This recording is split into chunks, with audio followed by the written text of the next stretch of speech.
بسم الله الرحمن الرحيم.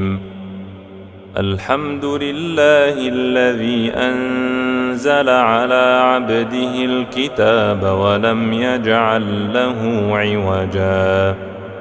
قيما لينذر بأسا شديدا من لدنه ويبشر المؤمنين الذين يعملون الصالحات أن لهم أجرا حسنا ماكثين فيه أبدا وينذر الذين قالوا اتخذ الله ولدا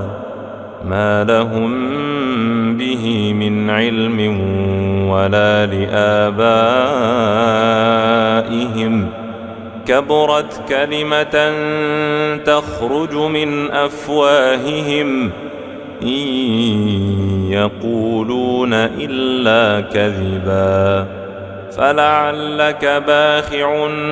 نفسك على آثارهم إن لم يؤمنوا بهذا الحديث أسفا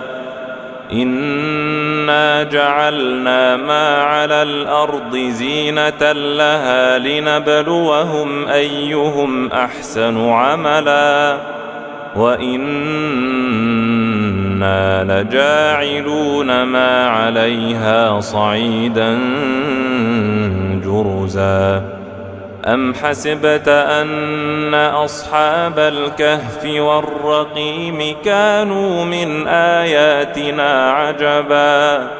إذ أوى الفتية إلى الكهف فقالوا ربنا آتنا من لدنك رحمة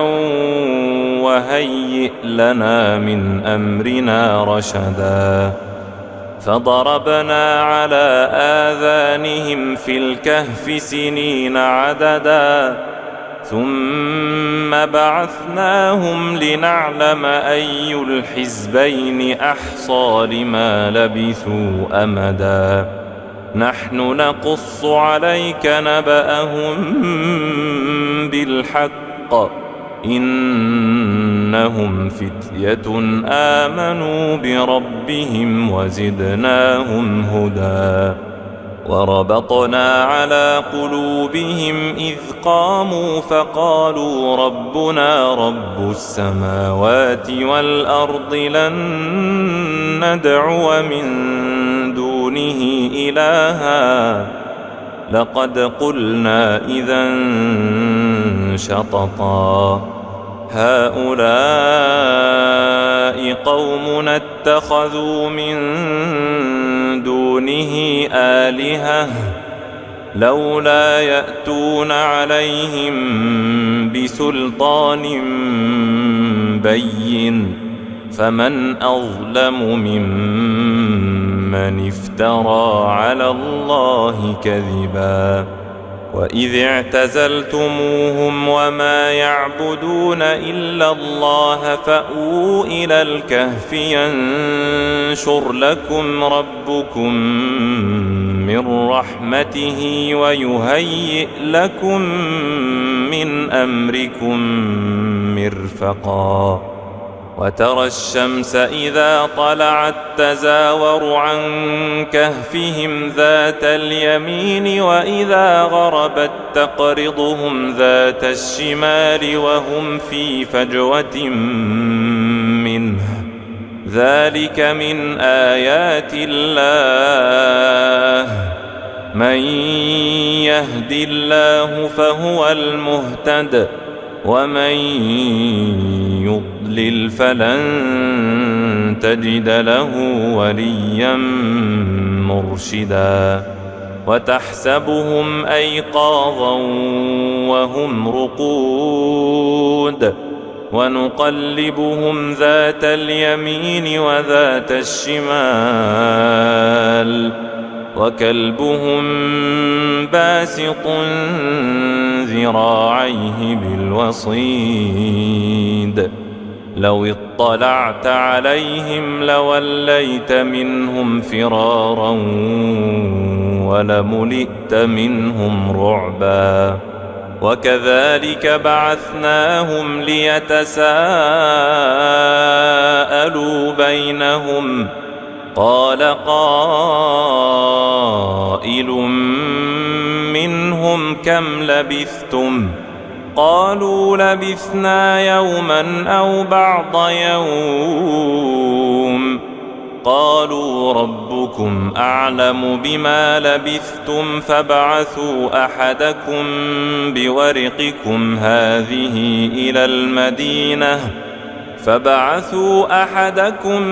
بورقكم هذه إلى المدينة فلينظر أيها أزكى طعاما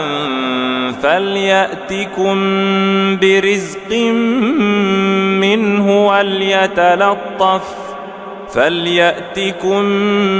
برزق منه وليتلطف ولا يشعرن بكم أحدا إنهم إن يظهروا عليكم يرجموكم أو يعيدوكم في ملتهم ولن تفلحوا إذا أبدا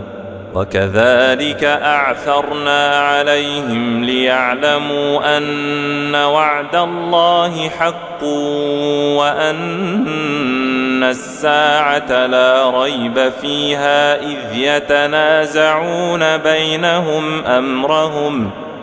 فقالوا ابنوا عليهم بنيانا ربهم أعلم بهم قال الذين غلبوا على أمرهم لنتخذن عليهم مسجدا سيقولون ثلاثة رابعهم كلبهم ويقولون خمسة سادسهم كلبهم رجما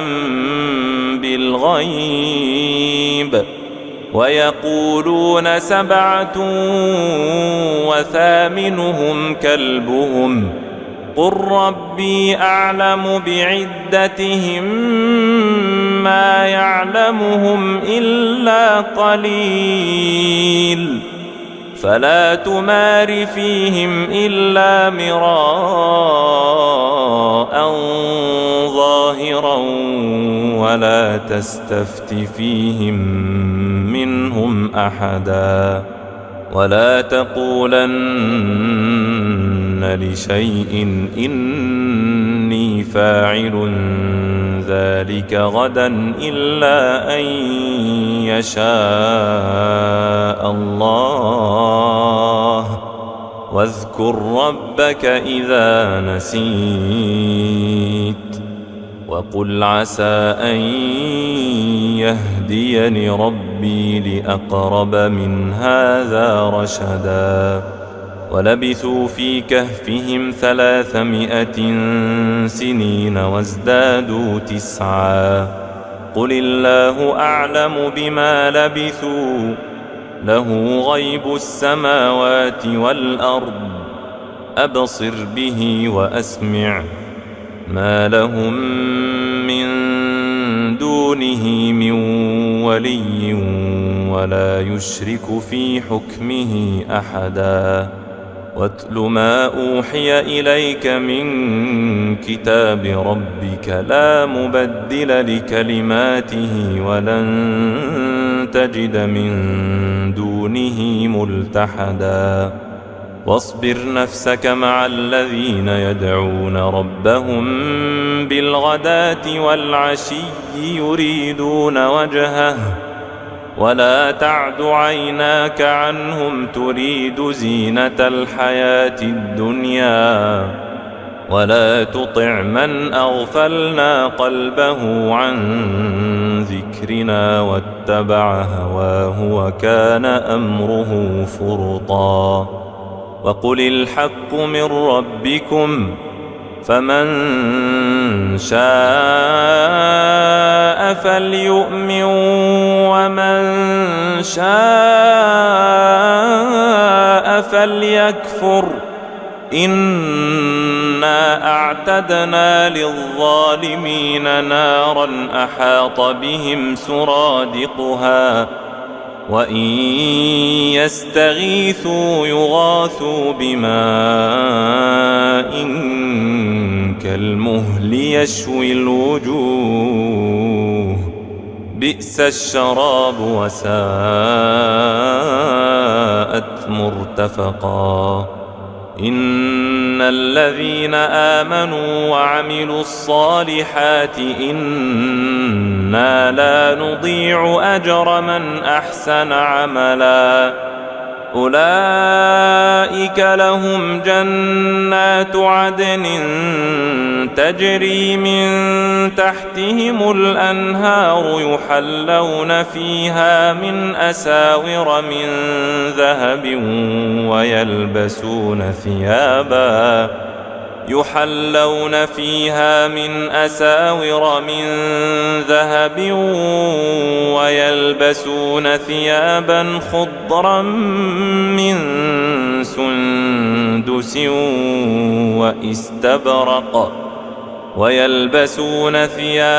خضرا من سندس واستبرق متكئين فيها على الأرائك نعم الثواب وحسنت مرتفقا واضرب لهم مثل الرجلين جعلنا لأحدهما جنتين من أعناب وحففناهما بنخل وجعلنا بينهما زرعا كلتا الجنتين آتت أكلها ولم تظلم منه شيئا وفجرنا خلالهما نهرا وكان له ثمر فقال لصاحبه وهو يحاوره أنا أكثر منك مالا وأعز نفرا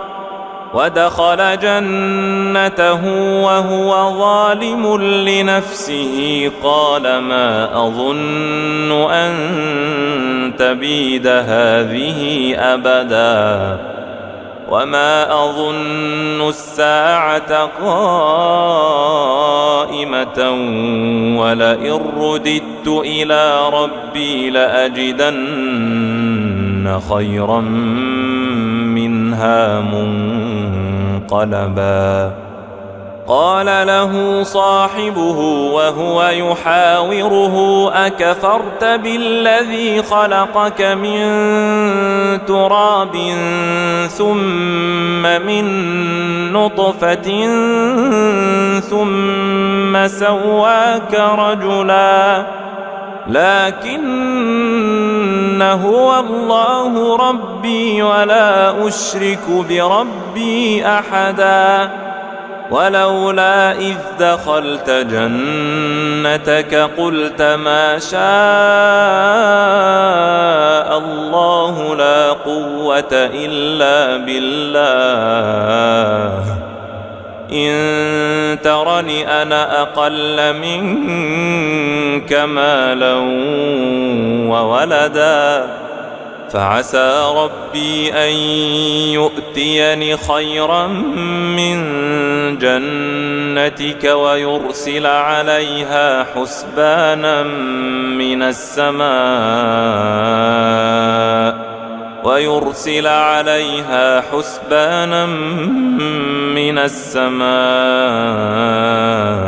فتصبح صعيدا زلقا أو يصبح ماؤها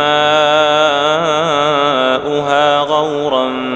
فلن تستطيع له طلبا وأحيط بثمره فأصبح يقلب كفيه على ما أنفق فيها وهي خاوية على عروشها ويقول يا ليتني لم أشرك بربي أحدا ولم تكن له فئة ينصرونه من دون الله وما كان منتصرا هنالك الولاية لله الحق هو خير ثوابا وخير عقبا واضرب لهم مثل الحياة الدنيا كماء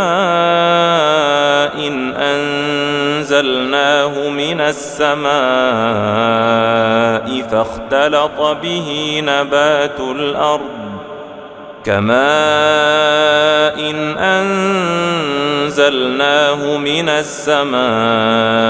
فاختلط به نبات الأرض فأصبح هشيما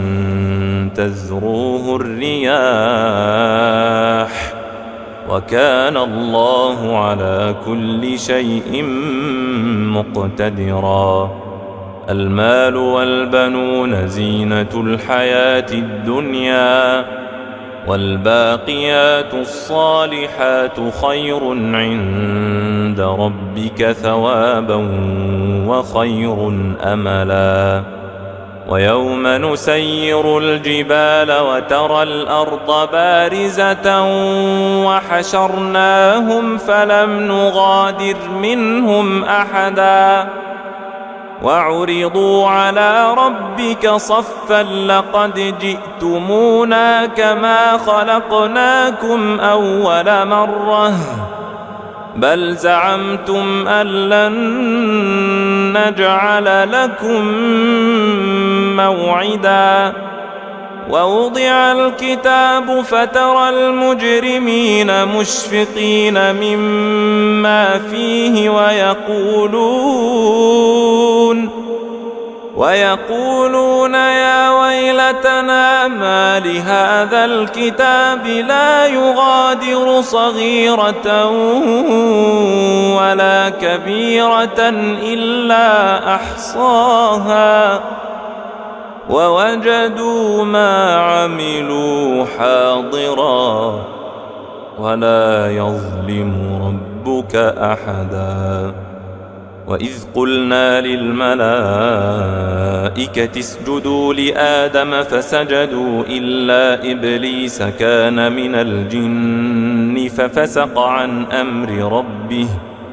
أفتتخذونه وذريته أولياء من دوني وهم لكم عدو بئس للظالمين بدلا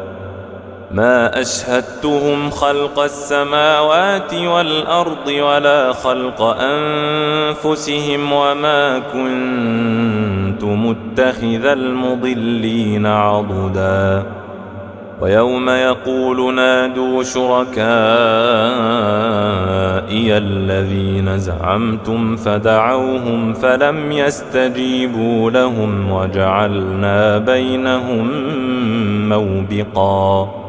ورأى المجرمون النار فظنوا أنهم مواقعوها ولم يجدوا عنها مصرفا ولقد صرفنا في هذا القرآن للناس من كل مثل وكان الإنسان أكثر شيء جدلا وما منع الناس أن يؤمنوا إذ جاءهم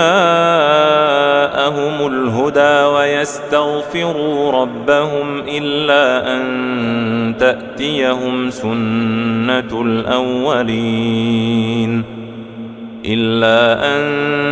تأتيهم سنة الأولين أو يأتيهم العذاب قبلا وما نرسل المرسلين إلا مبشرين ومنذرين ويجادل الذين كفروا بالباطل ليدحضوا به الحق واتخذوا آياتي وما أنذروا هزوا ومن أظلم ممن ذكر بآيات ربه فأعرض عنها ونسي ما قدمت يداه إنا جعلنا على قلوبهم أكنة أن يفقهوه وفي آذانهم وقرا وإن تدعهم إلى الهدى فلن يهتدوا إذا أبدا وربك الغفور ذو الرحمة لو يؤاخذهم بما كسبوا لعجل لهم العذاب بل لهم موعد لن يجدوا من دونه موئلا وتلك القرى أهلكناهم لما ظلموا وجعلنا لمهلكهم موعدا وإذ قال موسى لفتاه لا أبرح حتى أبلغ مجمع البحرين أو أمضي حقبا فلما بلغا مجمع بينهما نسيا حوتهما فاتخذ سبيله في البحر سربا فلما جاوزا قال لفتاه آتنا غداءنا لقد لقينا من سفرنا هذا نصبا قال أرأيت إذ أوينا إلى الصخرة فإني نسيت الحوت وما أنسانيه إلا الشيطان أن أذكره واتخذ سبيله في البحر عجبا قال ذلك ما كنا نبغ فارتدا على آثارهما قصصا فوجدا عبدا من عبادنا آتيناه رحمة من عندنا وعلمناه من لدنا علما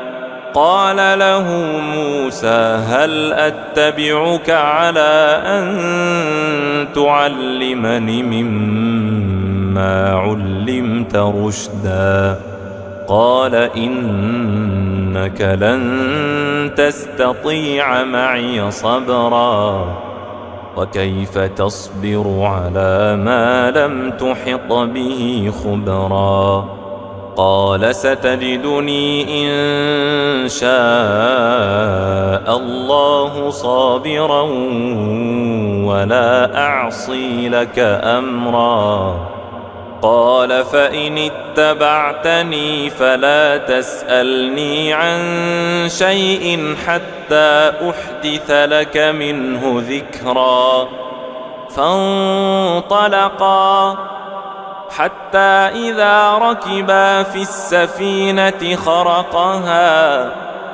قال أخرقتها لتغرق أهلها لقد جئت شيئا إمرا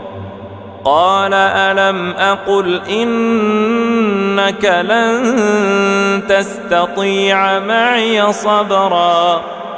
قال لا تؤاخذني بما نسيت ولا ترهقني من أمري عسرا فانطلقا حتى إذا لقيا غلاما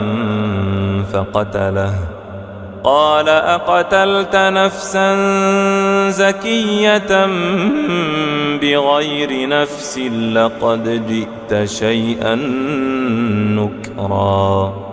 قال ألم أقل لك إنك لن تستطيع معي صبرا قال إن سألتك عن شيء بعدها فلا تصاحبني قد بلغت من لدني عذرا فانطلقا حتى إذا أتيا أهل قرية استطعما أهلها فأبوا أن يضيفوهما فوجدا فيها جدارا يريد أن ينقض فأقامه قال لو شئت لاتخذت عليه أجرا قال هذا فراق بيني وبينك سأنبئك بتأويل ما لم تستطع عليه صبرا أما السفينة فكانت لمساكين يعملون في البحر فأردت أن أعيبها وكان وراءهم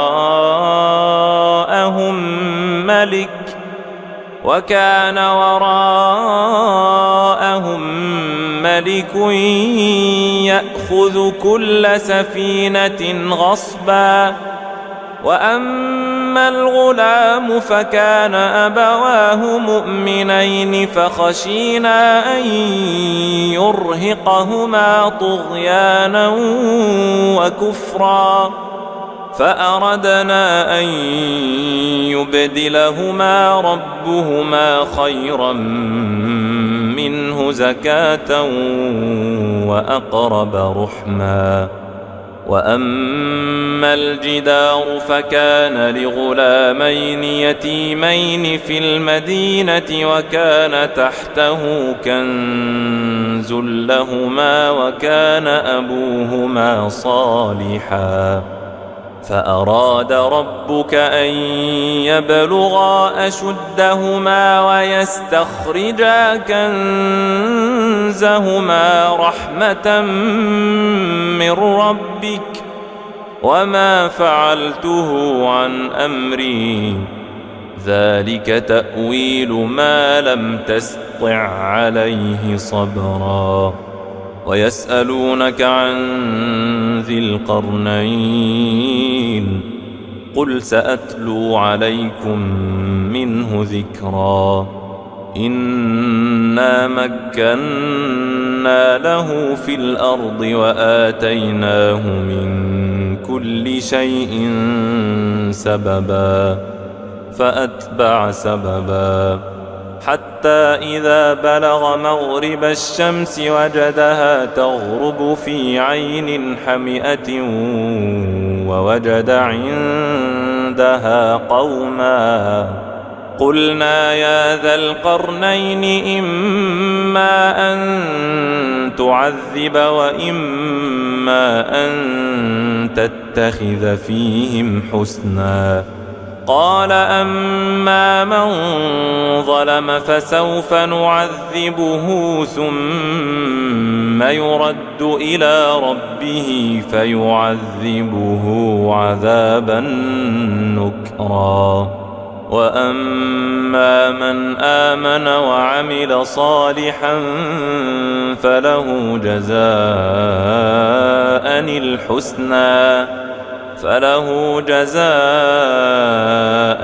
الحسنى وسنقول له من أمرنا يسرا ثم أتبع سببا حتى إذا بلغ مطلع الشمس وجدها تطلع على قوم لم نجعل لهم من دونها سترا كذلك وقد أحطنا بما لديه خبرا ثم أتبع سببا حتى إذا بلغ بين السدين وجد من دونهما قوما لا يكادون يفقهون قولا قالوا يا ذا القرنين إن يأجوج ومأجوج مفسدون في الأرض فهل نجعل لك خرجا على أن تجعل بيننا وبينهم سدا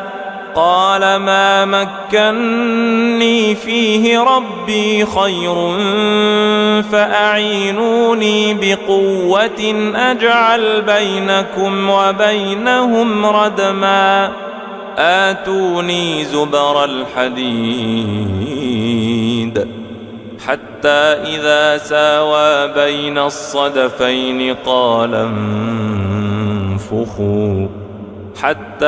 إذا جعله نارا قال آتوني أفرغ عليه قطرا فما استطاعوا أن يظهروه وما استطاعوا له نقبا قال هذا رحمة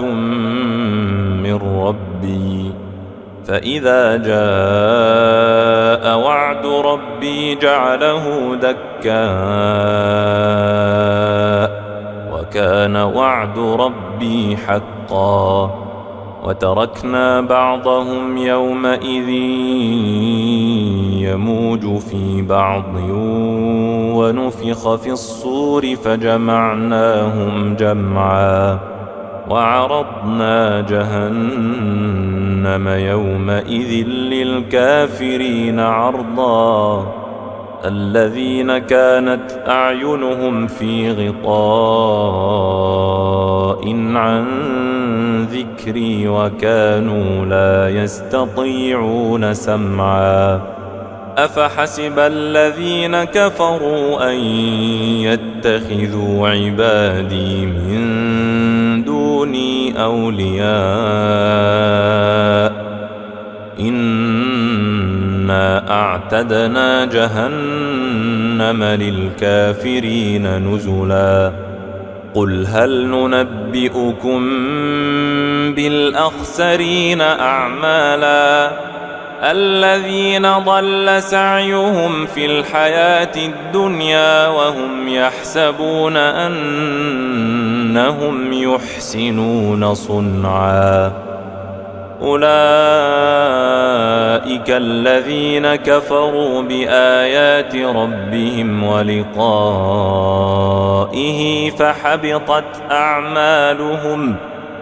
فحبطت أعمالهم فلا نقيم لهم يوم القيامة وزنا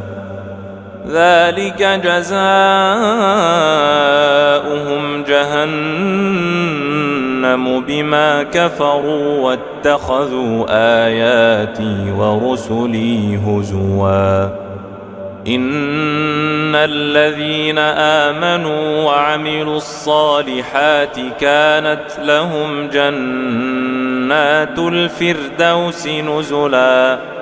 خالدين فيها لا يبغون عنها حولا قل لو كان البحر مدادا لكلمات ربي لنفد البحر قبل أن تنفد كلمات ربي ولو جئنا بمثله مددا قل إنما أنا بشر مثلكم يوحى إلي أنما إلهكم إله واحد فمن كان يرجو لقاء ربه فليعمل عملا صالحا ولا يشرك بعبادة ربه أحدا بسم الله الرحمن الرحيم الحمد لله الذي أنزل على عبده الكتاب ولم يجعل له عوجا قيما لينذر بأسا شديدا من لدنه ويبشر المؤمنين الذين يعملون الصالحات أن لهم أجرا حسنا ماكثين فيه أبدا وينذر الذين قالوا اتخذ الله ولدا ما لهم به من علم ولا لآبائهم كبرت كلمة تخرج من أفواههم إن يقولون إلا كذبا فلعلك باخع نفسك على آثارهم إن لم يؤمنوا بهذا الحديث أسفا إنا جعلنا ما على الأرض زينة لها لنبلوهم أيهم أحسن عملا وإنا لجاعلون ما عليها صعيدا جرزا أم حسبت أن أصحاب الكهف والرقيم كانوا من آياتنا عجبا إذ أوى الفتية إلى الكهف فقالوا ربنا آتنا من لدنك رحمة وهيئ لنا من أمرنا رشدا فضربنا على آذانهم في الكهف سنين عددا ثم بعثناهم لنعلم أي الحزبين أحصى لما لبثوا أمدا نحن نقص عليك نبأهم بالحق إنهم فتية آمنوا بربهم وزدناهم هدى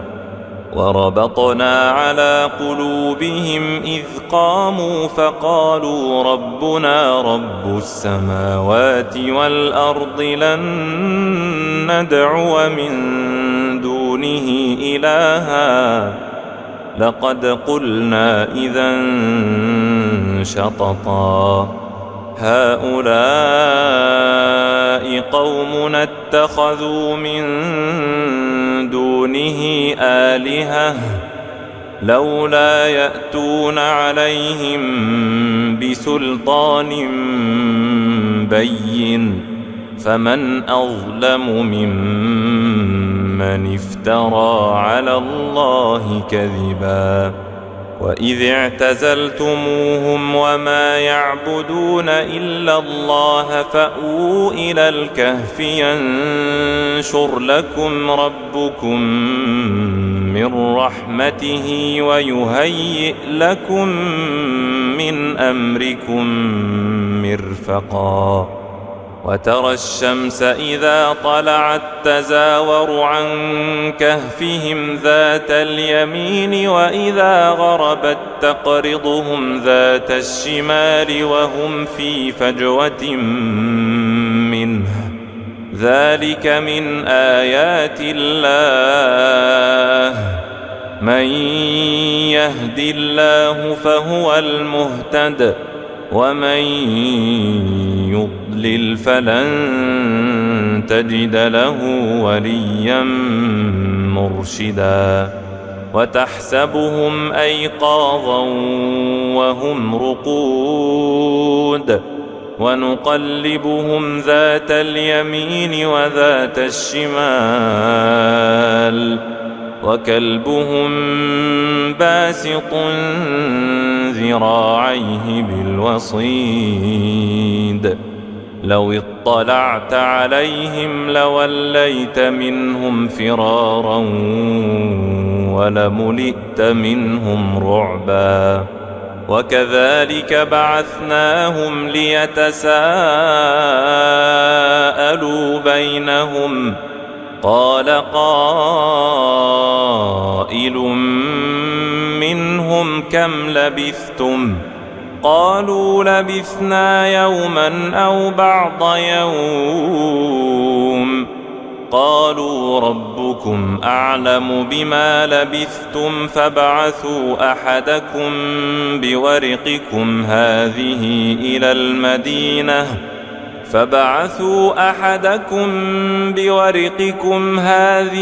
إلى المدينة فلينظر فلينظر أيها أزكى طعاما فليأتكم برزق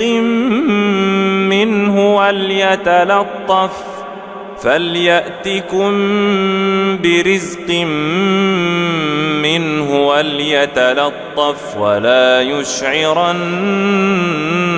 بكم أحدا إنهم إن يظهروا عليكم يرجموكم أو يعيدوكم في ملتهم ولن تفلحوا إذا أبدا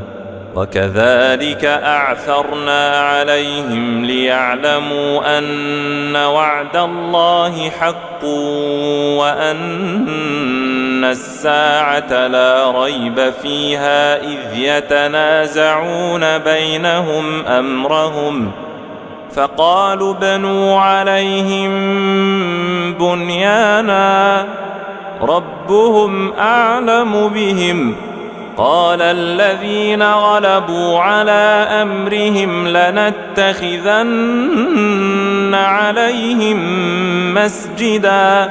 سيقولون ثلاثة رابعهم كلبهم ويقولون خمسة سادسهم كلبهم رجما بالغيب ويقولون سبعة وثامنهم كلبهم قل ربي أعلم بعدتهم ما يعلمهم إلا قليل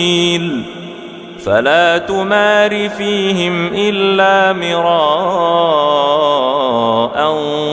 ظاهرا ولا تستفت فيهم منهم أحدا ولا تقولن لشيء إني فاعل ذلك غدا إلا أن يشاء الله واذكر ربك إذا نسيت وقل عسى أن يهديني ربي لأقرب من هذا رشدا ولبثوا في كهفهم 300 سنين وازدادوا 9 قل الله أعلم بما لبثوا له غيب السماوات والأرض أبصر به وأسمع ما لهم من دونه من ولي ولا يشرك في حكمه أحدا واتل ما أوحي إليك من كتاب ربك لا مبدل لكلماته ولن تجد من دونه ملتحدا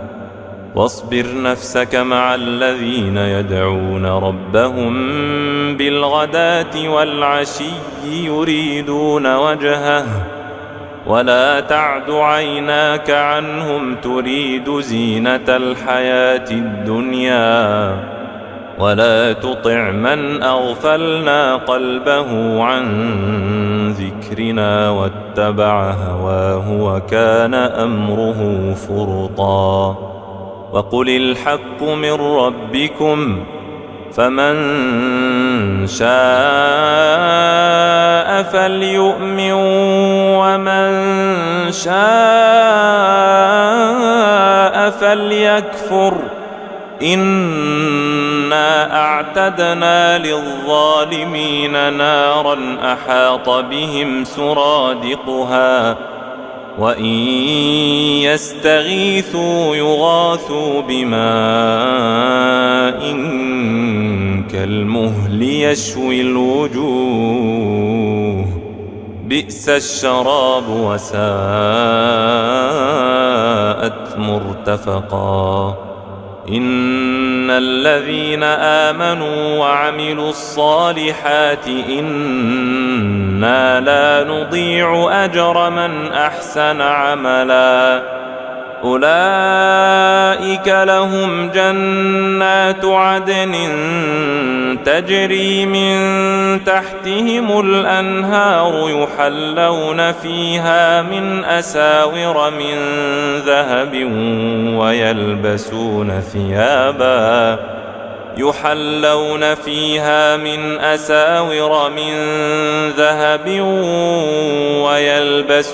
ثيابا خضرا من سندس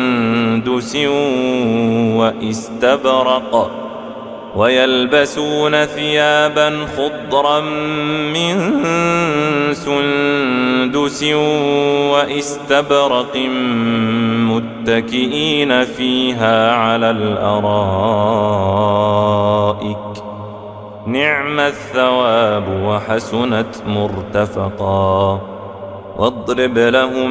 مثل الرجلين جعلنا لأحدهما جنتين من أعناب وحففناهما بنخل وجعلنا بينهما زرعا كلتا الجنتين آتت أكلها ولم تظلم منه شيئا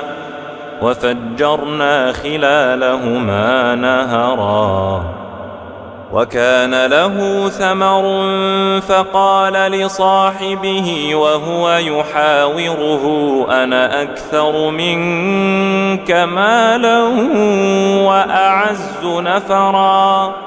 ودخل جنته وهو ظالم لنفسه قال ما أظن أن تبيد هذه أبدا وما أظن الساعة قائمة ولئن رددت إلى ربي لأجدن خيرا منها منقلبا. قال له صاحبه وهو يحاوره أكفرت بالذي خلقك من تراب ثم من نطفة ثم سواك رجلا لكن هو الله ربي ولا أشرك بربي أحدا. ولولا إذ دخلت جنتك قلت ما شاء الله لا قوة إلا بالله إن ترني أنا أقل منك مالا وولدا فعسى ربي أن يؤتيني خيرا من جنتك ويرسل عليها حسبانا من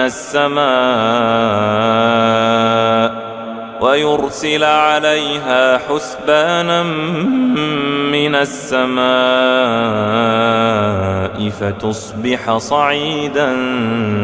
زلقا أو يصبح ماؤها غورا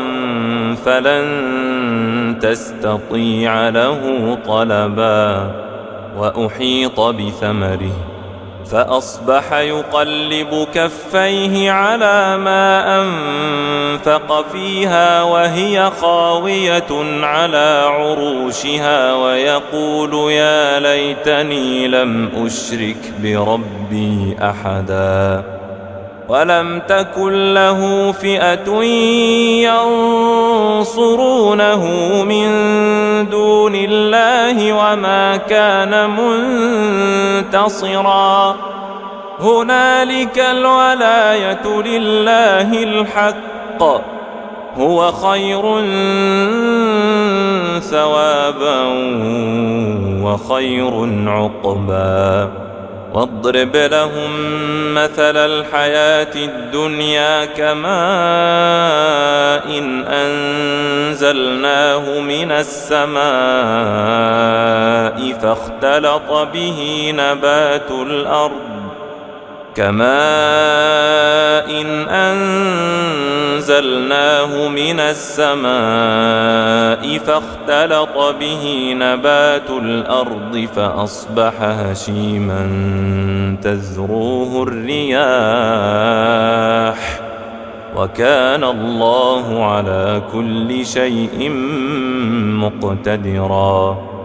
المال والبنون زينة الحياة الدنيا والباقيات الصالحات خير عند ربك ثوابا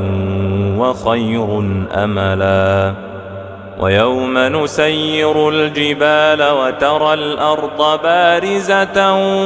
وحشرناهم فلم نغادر منهم أحدا وعرضوا على ربك صفا لقد جئتمونا كما خلقناكم أول مرة بل زعمتم أن لن نجعل لكم موعدا. ووضع الكتاب فترى المجرمين مشفقين مما فيه ويقولون يا ويلتنا ما لهذا الكتاب لا يغادر صغيرة ولا كبيرة إلا أحصاها ووجدوا ما عملوا حاضرا ولا يظلم ربك أحدا. وإذ قلنا للملائكة اسجدوا لآدم فسجدوا إلا إبليس كان من الجن ففسق عن أمر ربه أفتتخذونه وذريته أولياء من دوني وهم لكم عدو بئس للظالمين بدلا. ما أشهدتهم خلق السماوات والأرض ولا خلق أنفسهم وما كنت متخذ المضلين عضدا. ويوم يقول نادوا شركائي الذين زعمتم فدعوهم فلم يستجيبوا لهم وجعلنا بينهم موبقا. ورأى المجرمون النار فظنوا أنهم مواقعوها ولم يجدوا عنها مصرفا. ولقد صرفنا في هذا القرآن للناس من كل مثل وكان الإنسان أكثر شيء جدلا. وما منع الناس أن يؤمنوا إذ جاءهم الهدى ويستغفروا ربهم إلا أن تأتيهم سنة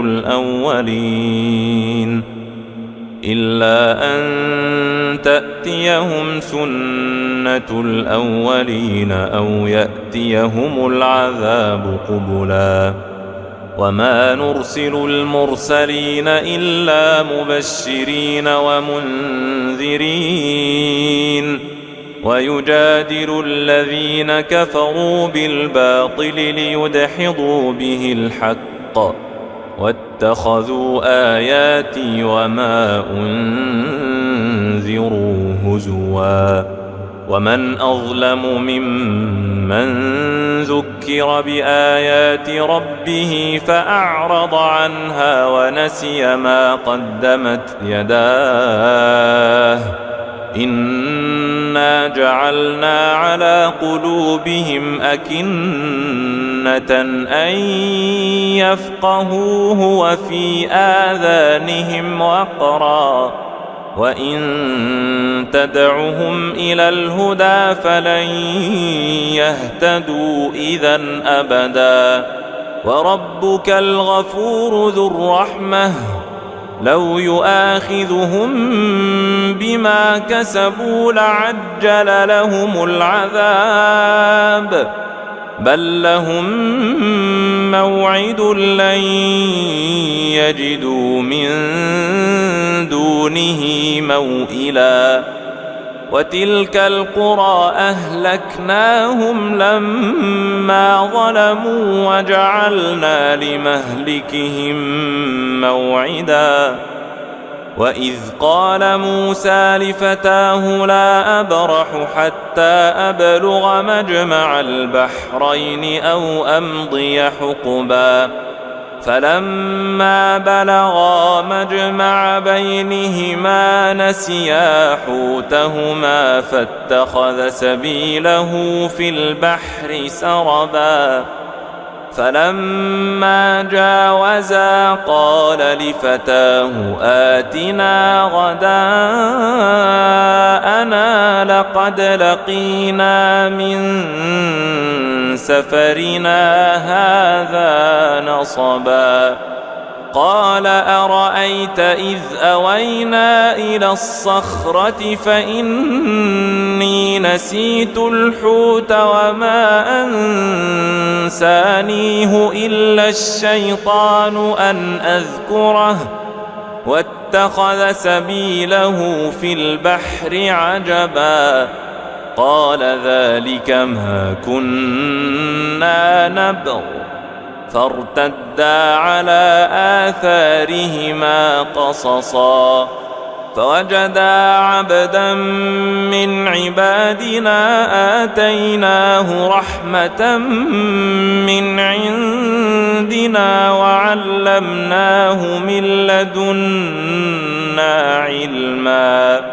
قال له موسى هل أتبعك على أن تعلمني مما علمت رشدا قال إنك لن تستطيع معي صبرا وكيف تصبر على ما لم تحط به خبرا قال ستجدني إن شاء الله صابرا ولا أعصي لك أمرا قال فإن اتبعتني فلا تسألني عن شيء حتى أحدث لك منه ذكرا فانطلقا حتى إذا ركبا في السفينة خرقها قال أخرقتها لتغرق أهلها لقد جئت شيئا إمرا قال ألم أقل إنك لن تستطيع معي صبرا قال لا تؤاخذني بما نسيت ولا ترهقني من أمري عسرا فانطلقا حتى إذا لقيا غلاما فقتله قال أقتلت نفسا زكية بغير نفس لقد جئت شيئا نكرا قال ألم أقل لك إنك لن تستطيع معي صبرا قال إن سألتك عن شيء بعدها فلا تصاحبني قد بلغت من لدني عذرا فانطلقا حتى إذا أتيا أهل قرية استطعما أهلها فأبوا أن يضيفوهما فوجدا فيها جدارا يريد أن ينقض فأقامه قال لو شئت لاتخذت عليه أجرا قال هذا فراق بيني وبينك سأنبئك بتأويل ما لم تستطع عليه صبرا أما السفينة فكانت لمساكين يعملون في البحر فأردت أن أعيبها وكان وراءهم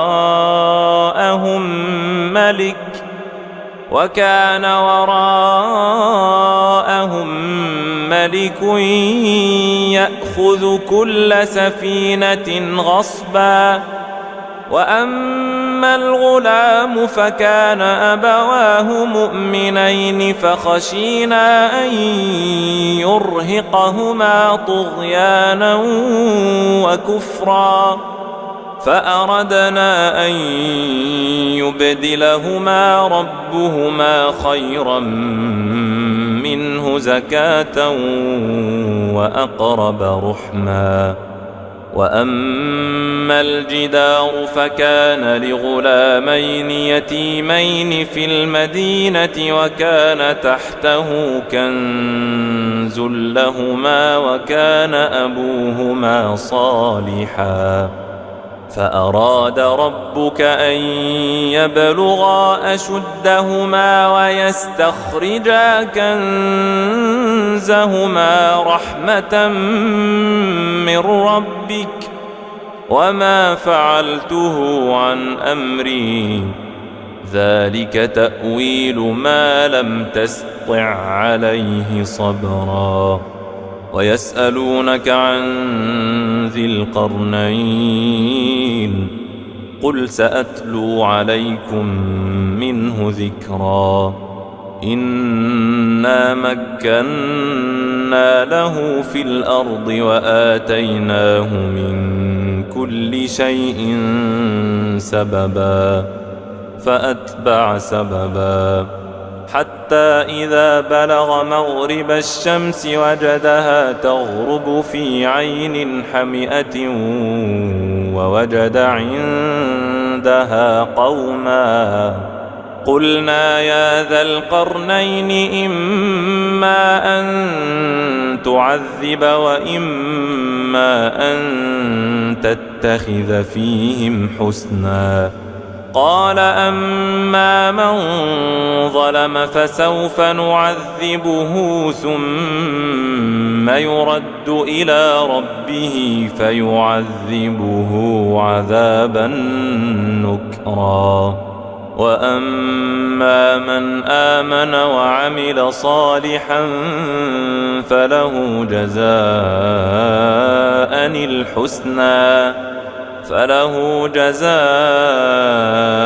الحسنى وسنقول له من أمرنا يسرا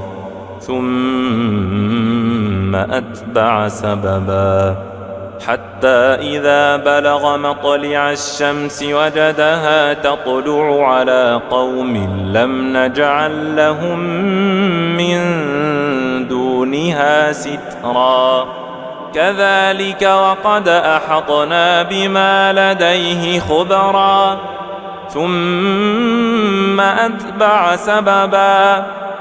حتى إذا بلغ بين السدين وجد من دونهما قوما لا يكادون يفقهون قولا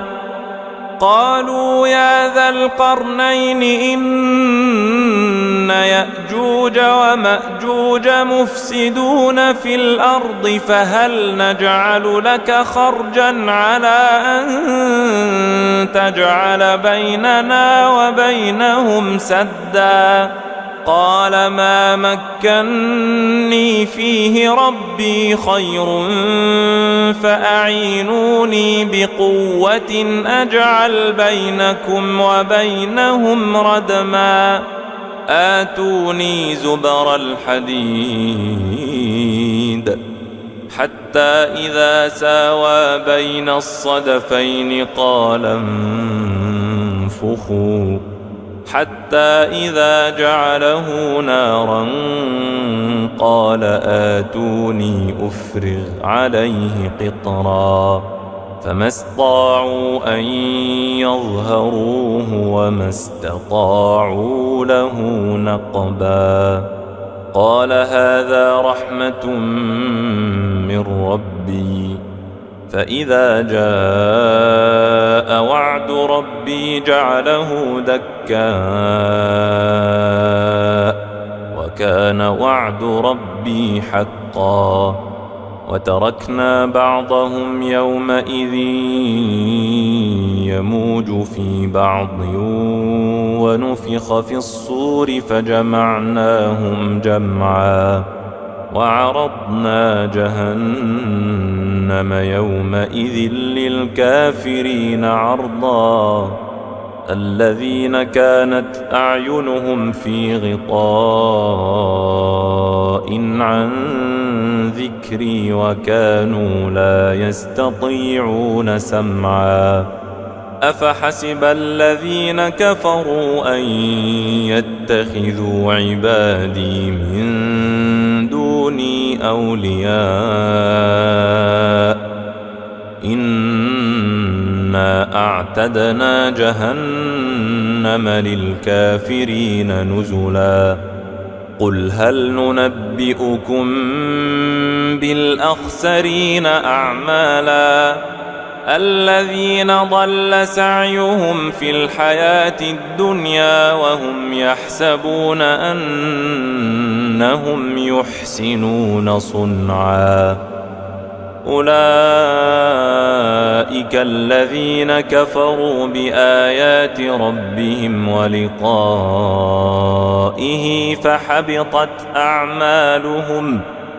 فحبطت أعمالهم فلا نقيم لهم يوم القيامة وزنا.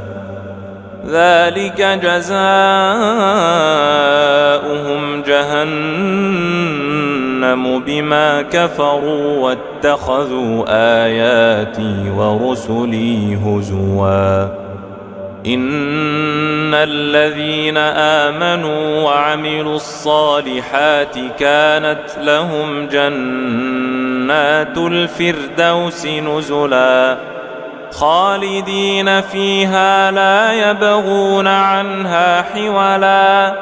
قل لو كان البحر مدادا لكلمات ربي لنفد البحر قبل أن تنفد كلمات ربي ولو جئنا بمثله مددا. قل إنما أنا بشر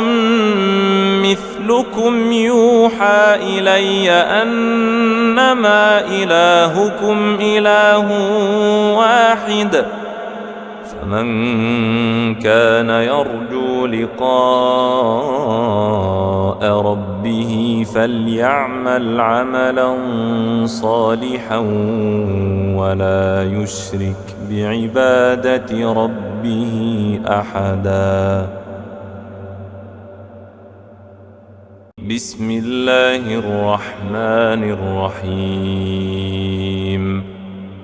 الحمد لله الذي أنزل على عبده الكتاب ولم يجعل له عوجا قيما لينذر بأسا شديدا من لدنه ويبشر المؤمنين الذين يعملون الصالحات أن لهم أجرا حسنا ماكثين فيه أبدا وينذر الذين قالوا اتخذ الله ولدا ما لهم به من علم ولا لآبائهم كبرت كلمة تخرج من أفواههم إن يقولون إلا كذبا فلعلك باخع نفسك على آثارهم إن لم يؤمنوا بهذا الحديث أسفا إنا جعلنا ما على الأرض زينة لها لنبلوهم أيهم أحسن عملا وإنا لجاعلون ما عليها صعيدا جرزا أم حسبت أن أصحاب الكهف والرقيم كانوا من آياتنا عجبا إذ أوى الفتية إلى الكهف فقالوا ربنا آتنا من لدنك رحمة وهيئ لنا من أمرنا رشدا فضربنا على آذانهم في الكهف سنين عددا ثم بعثناهم لنعلم أي الحزبين أحصى لما لبثوا أمدا نحن نقص عليك نبأهم بالحق إنهم فتية آمنوا بربهم وزدناهم هدى وربطنا على قلوبهم إذ قاموا فقالوا ربنا رب السماوات والأرض لن ندعو من دونه إلها لقد قلنا إذا شططا هؤلاء قومنا اتخذوا من دونه آلهة لولا يأتون عليهم بسلطان بين فمن أظلم ممن افترى على الله كذبا وإذ اعتزلتموهم وما يعبدون إلا الله فأووا إلى الكهف ينشر لكم ربكم من رحمته ويهيئ لكم من أمركم مرفقا وترى الشمس إذا طلعت تزاور عن كهفهم ذات اليمين وإذا غربت تقرضهم ذات الشمال وهم في فجوة منه ذلك من آيات الله من يهد الله فهو المهتد ومن يضلل فلن تجد له وليا مرشدا وتحسبهم أيقاظا وهم رقود ونقلبهم ذات اليمين وذات الشمال وكلبهم باسط ذراعيه بالوصيد لو اطلعت عليهم لوليت منهم فرارا ولملئت منهم رعبا وكذلك بعثناهم ليتساءلوا بينهم قال قائل منهم كم لبثتم قالوا لبثنا يوما أو بعض يوم قالوا ربكم أعلم بما لبثتم فابعثوا أحدكم بورقكم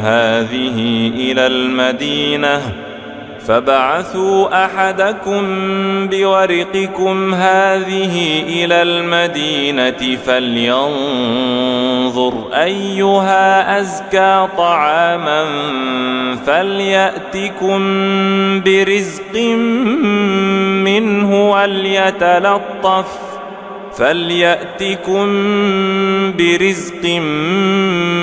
منه وليتلطف ولا يشعرن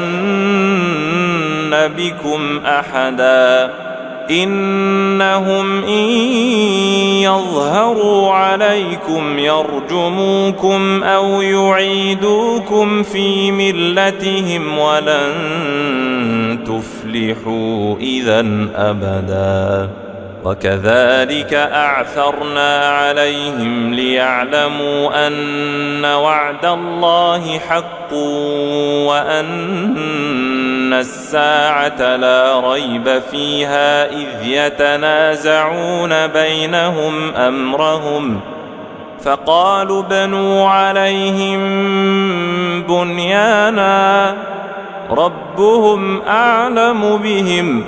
قال الذين غلبوا على أمرهم لنتخذن عليهم مسجدا سيقولون ثلاثة رابعهم كلبهم ويقولون خمسة سادسهم كلبهم رجما بالغيب ويقولون سبعة وثامنهم كلبهم قل ربي أعلم بعدتهم ما يعلمهم إلا قليل فلا تمار فيهم إلا مراء ظاهرا ولا تستفت فيهم منهم أحدا ولا تقولن لشيء إني فاعل ذلك غدا إلا أن يشاء الله واذكر ربك إذا نسيت وقل عسى أن يهديني ربي لأقرب من هذا رشدا ولبثوا في كهفهم 300 سنين وازدادوا 9 قل الله أعلم بما لبثوا له غيب السماوات والأرض أبصر به وأسمع ما لهم من دونه من ولي ولا يشرك في حكمه أحدا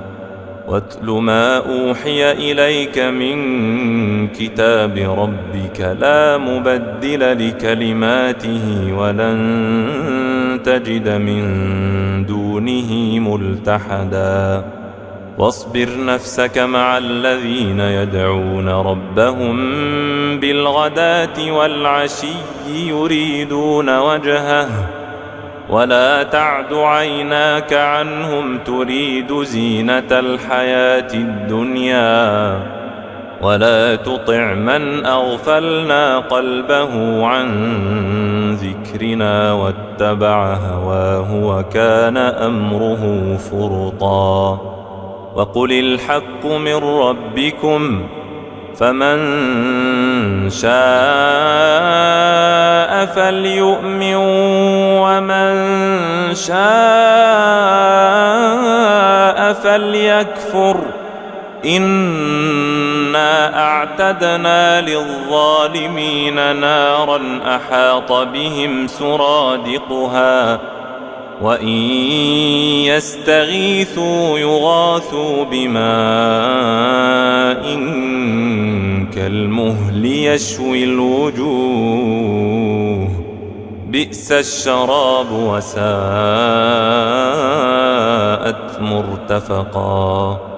إن الذين آمنوا وعملوا الصالحات إنا لا نضيع أجر من أحسن عملا أولئك لهم جنات عدن تجري من تحتهم الأنهار يحلون فيها من أساور من ذهب يحلون فيها من أساور من ذهب ويلبسون ثيابا خضرا من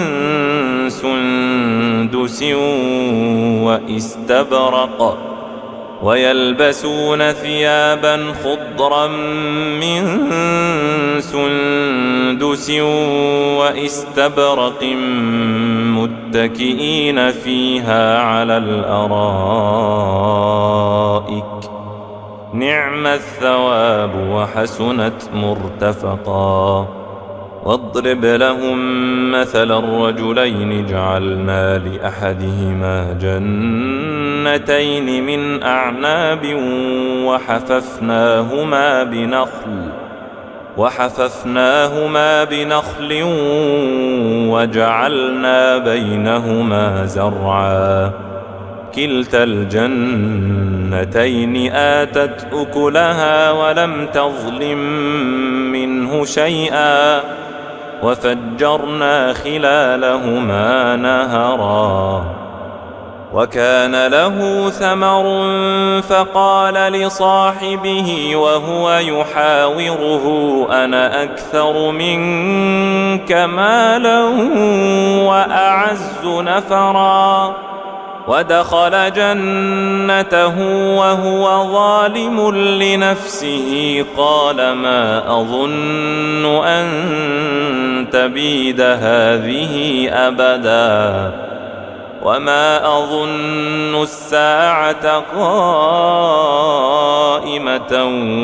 ولئن رددت إلى ربي لأجدن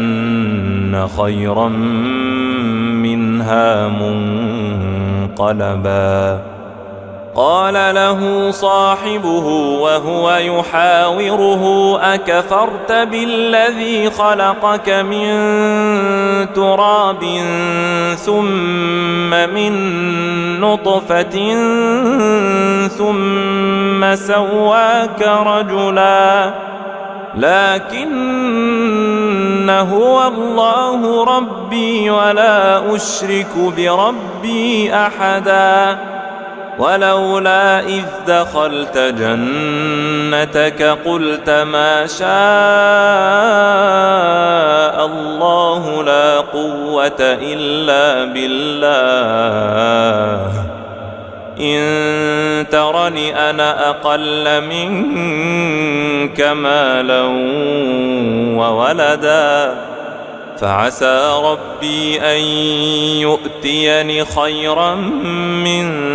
جنتك ويرسل عليها حسبانا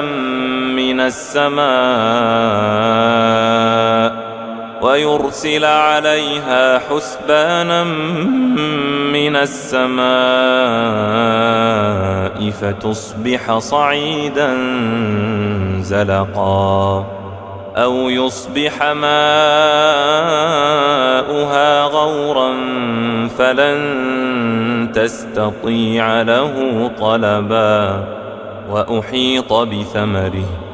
فأصبح يقلب كفيه على ما أنفق فيها وهي خاوية على عروشها ويقول يا ليتني لم أشرك بربي أحدا. ولم تكن له فئة ينصرونه من دون الله وما كان منتصرا. هنالك الولاية لله الحق هو خير ثوابا وخير عقبا. واضرب لهم مثل الحياة الدنيا كماء إن أنزلناه من السماء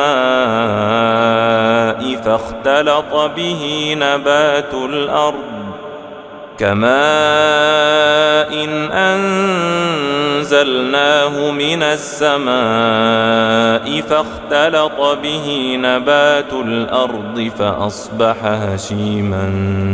تذروه الرياح وكان الله على كل شيء مقتدرا. المال والبنون زينة الحياة الدنيا والباقيات الصالحات خير عند ربك ثوابا وخير أملا. ويوم نسير الجبال وترى الأرض بارزة وحشرناهم فلم نغادر منهم أحدا وعرضوا على ربك صفا لقد جئتمونا كما خلقناكم أول مرة بل زعمتم أن لن نجعل لكم موعدا. ووضع الكتاب فترى المجرمين مشفقين مما فيه ويقولون يا ويلتنا ما لهذا الكتاب لا يغادر صغيرة ولا كبيرة إلا أحصاها ووجدوا ما عملوا حاضرا ولا يظلم ربك أحدا. وإذ قلنا للملائكة اسجدوا لآدم فسجدوا إلا إبليس كان من الجن ففسق عن أمر ربه أفتتخذونه وذريته أولياء من دوني وهم لكم عدو بئس للظالمين بدلا. ما أشهدتهم خلق السماوات والأرض ولا خلق أنفسهم وما كنت متخذ المضلين عضدا. ويوم يقول نادوا شركائي الذين زعمتم فدعوهم فلم يستجيبوا لهم وجعلنا بينهم موبقا. ورأى المجرمون النار فظنوا أنهم مواقعوها ولم يجدوا عنها مصرفا. ولقد صرفنا في هذا القرآن للناس من كل مثل وكان الإنسان أكثر شيء جدلا. وما منع الناس أن يؤمنوا إذ جاءهم الهدى ويستغفروا ربهم إلا أن تأتيهم سنة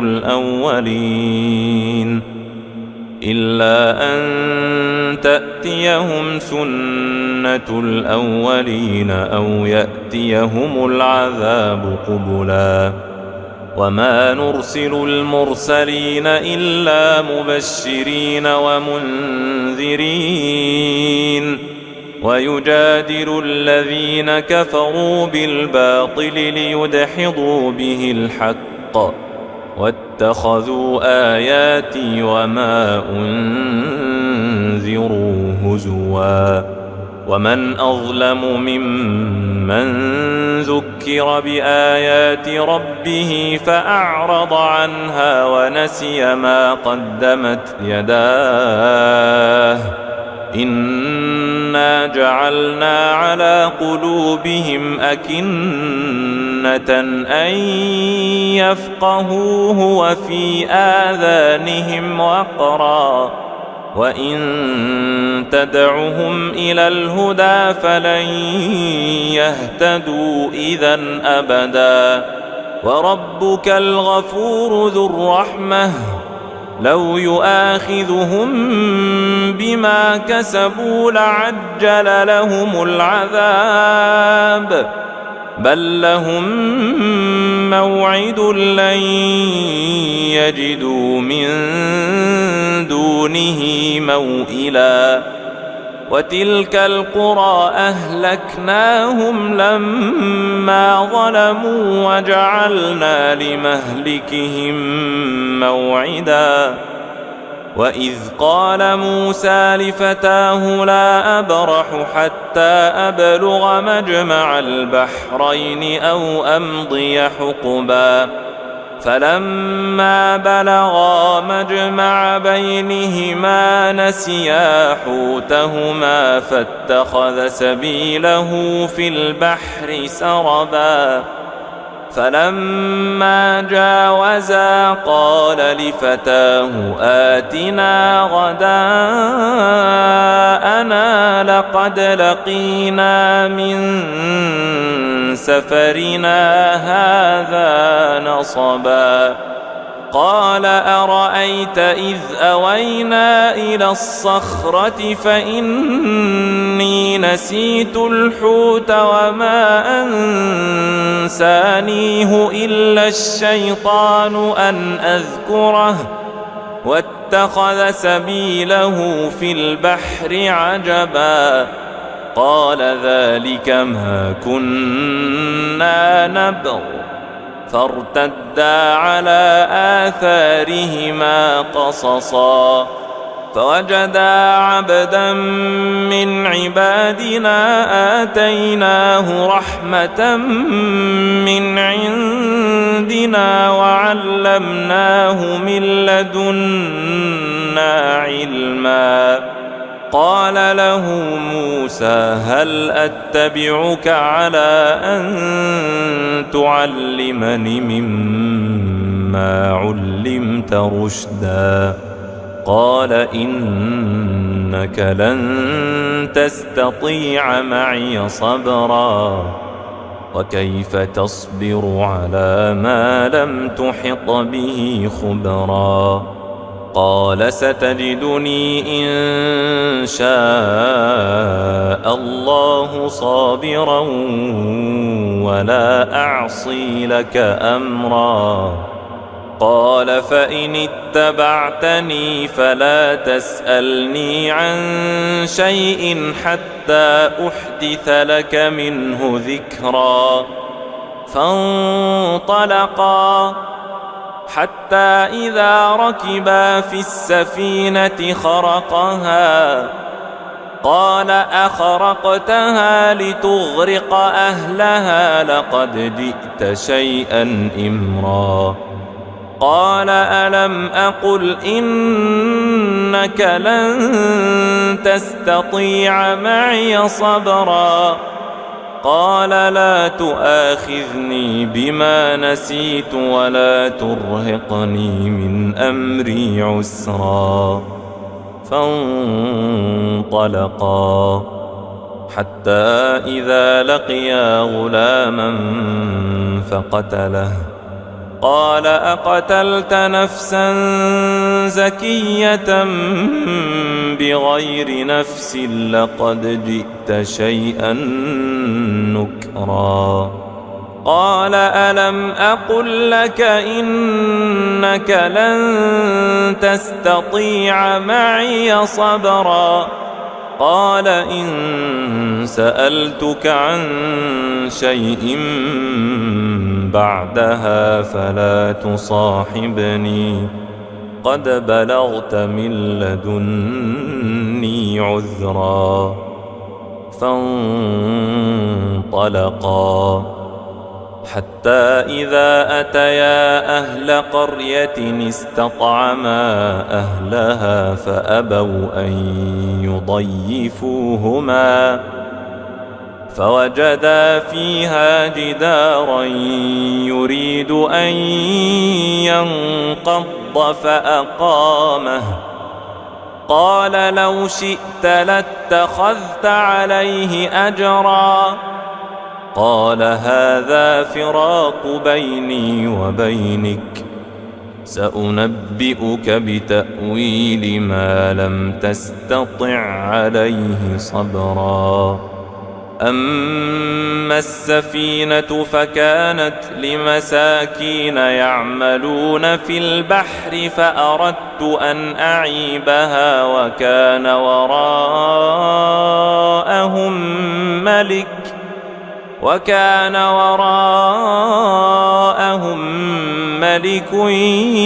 يأخذ يأخذ كل سفينة غصبا. وأما الغلام فكان أبواه مؤمنين فخشينا أن يرهقهما طغيانا وكفرا، فأردنا أن يبدلهما ربهما خيرا منه زكاة وأقرب رحما. وأما الجدار فكان لغلامين يتيمين في المدينة وكان تحته كنز لهما وكان أبوهما صالحا، فأراد ربك أن يبلغا أشدهما ويستخرجا كنزهما رحمة من ربك، وما فعلته عن أمري، ذلك تأويل ما لم تسطع عليه صبرا. ويسألونك عن ذي القرنين، قل سأتلو عليكم منه ذكرا. إنا مكنا له في الأرض وآتيناه من كل شيء سببا، فأتبع سببا حتى إذا بلغ مغرب الشمس وجدها تغرب في عين حمئة ووجد عندها قوما، قلنا يا ذا القرنين إما أن تعذب وإما أن تتخذ فيهم حسنا. قال أما من ظلم فسوف نعذبه ثم يرد إلى ربه فيعذبه عذابا نكرا. وأما من آمن وعمل صالحا فله جزاء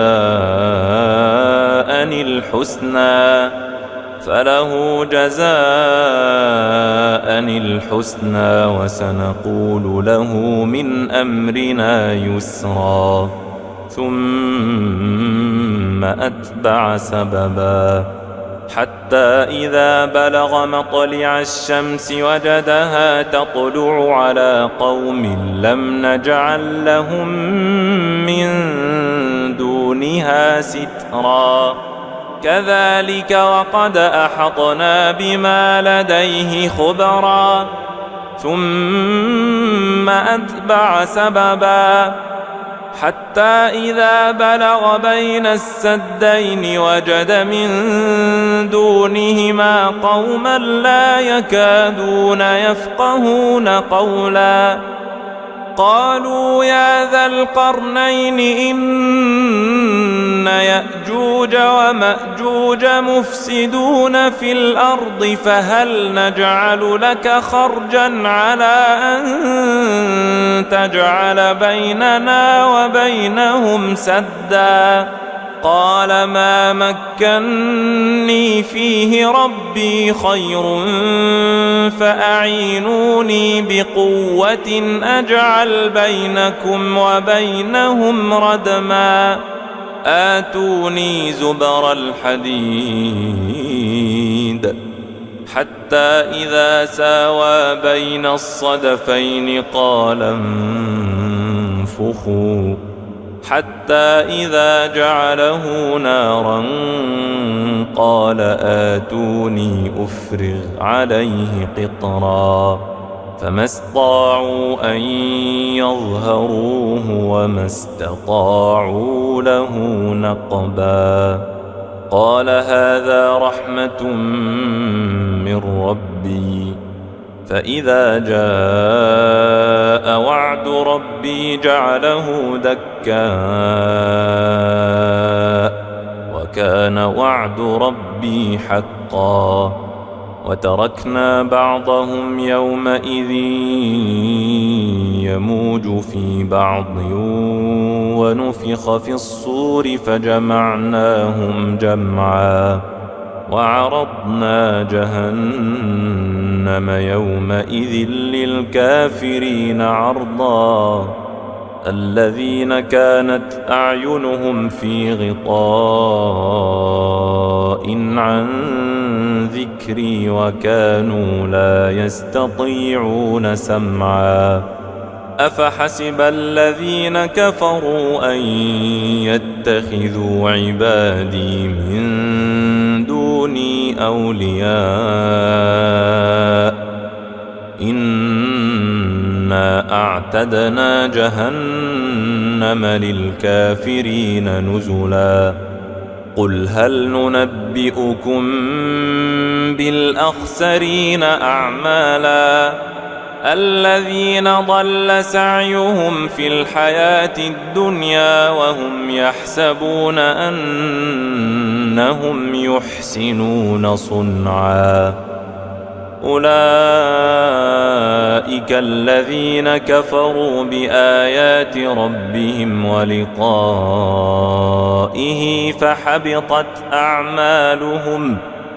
فحبطت أعمالهم فلا نقيم لهم يوم القيامة وزنا ذلك جزاؤهم جهنم بما كفروا واتخذوا آياتي ورسلي هزوا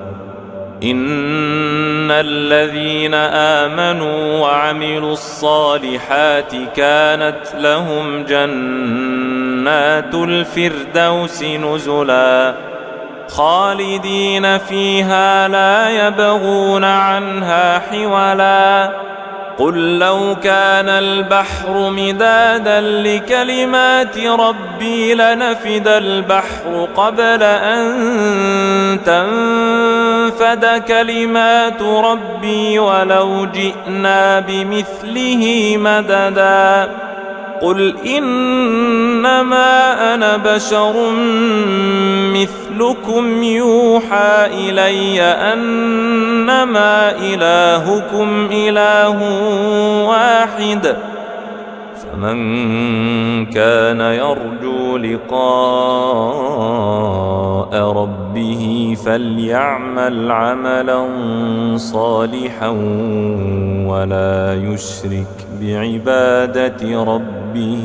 أحدا.